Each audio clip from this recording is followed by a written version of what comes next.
Hola, soy Salvador Perea y estoy en Nueva Gran Bretaña y quiero exponeros lo que significa la naturaleza para mí.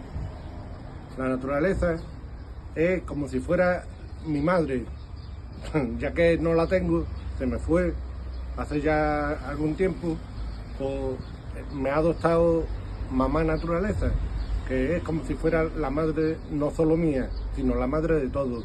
Y deberíamos respetarla, deberíamos quererla y hacer una unión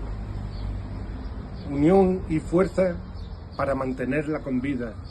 Porque cuando se nos vaya esta, nos quedamos sin ella. Y es muy triste. ¿Un recuerdo bonito que tenga en la naturaleza, Salvador? Un recuerdo bonito que tenga en la naturaleza, cuando estuvimos plantando árboles en el parque Princesa Sofía, me sentí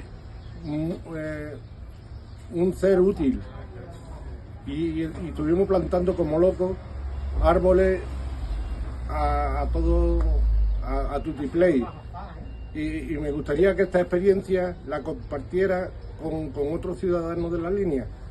Y en la reforestación, la próxima reforestación, que será en febrero por ahí, espero que acudáis mucho, ya que es el único pulmón que tenemos en la línea, el Parque Princesa Sofía.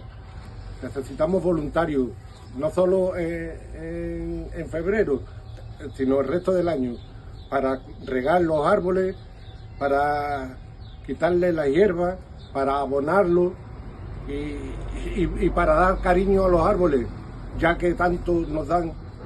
Démosle un poquito de nuestro tiempo, por favor. Gracias.